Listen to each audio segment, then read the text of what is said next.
అట్ల తద్ది కదా! ఎంతమంది తద్దున్నారో కామెంట్ సెక్షన్‌లో కామెంట్ చేయండి. నేనైతే ఇది నా సెకండ్ తద్ది.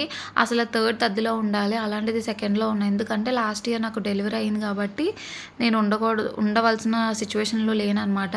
సో, ఇక్కడ ఏంటంటే మనకి మెయిన్ చుక్క వెళ్ళకుండానే రైస్ అనేది పెడతారు. ఇందులో మాకైతే గోంగూర పచ్చడి అనేది పక్కా. మీకు కూడా ఎలా ఉందో లేదో కామెంట్ సెక్షన్‌లో కామెంట్ చేయండి. ఇంకా నిన్న నైట్ ఏంటంటే గోరింటాకు పెట్టుకున్నా. ఖచ్చితంగా ఓ 45 మినిట్స్ అంతే అనుకుంటా అలా పెట్టుకున్నాను. కానీ పర్లేదులెండి బానే పండింది. అండ్ ఇంకా 10:30 ఆ టైంకి ఒక కాఫీ తీసుకున్నాను. ఇంకా తర్వాత ఏంటంటే రెడీ అయ్యాను. Get ready with me video అయితే చేసి పెట్టాను కదా! ఎవరైనా చూడకపోతే కిందకి ట్యాగ్ చేస్తా చూడండి. అండ్ ఇక్కడ ఇంకా వచ్చేసి మా అమ్మ అయితే అట్లయితే వేస్తున్నారు. సో, ఎన్ని 33 ఆర్ ఎన్నో వేశారు. నాకు కూడా సరిగ్గా ఐడియా లేదు. ఇక్కడ ఏంటంటే నేను పసుపు వినాయకుడిని అయితే చేసుకోమన్నారు. సో, ఇక్కడ ఏంటంటే పసుపు వినాయకుడిని చేసుకుంటూ మీతో మాట్లాడదాం అని చెప్పి అనుకున్నా. కానీ కుదరలేదు, వీలవ్వలేదు. ఇంకా దేవుడి దగ్గర అన్నీ రెడీ చేసుకున్నా. రెడీ చేసుకొని దీపారాధన చేసుకున్న తర్వాత కాల్వాకైతే వెళ్ళాము. ఆల్రెడీ అక్కడ స్పేస్ లేదు. కాకపోతే వాళ్ళు చేసుకున్న తర్వాత ఆగుదామని చెప్పేసి ఆగాము.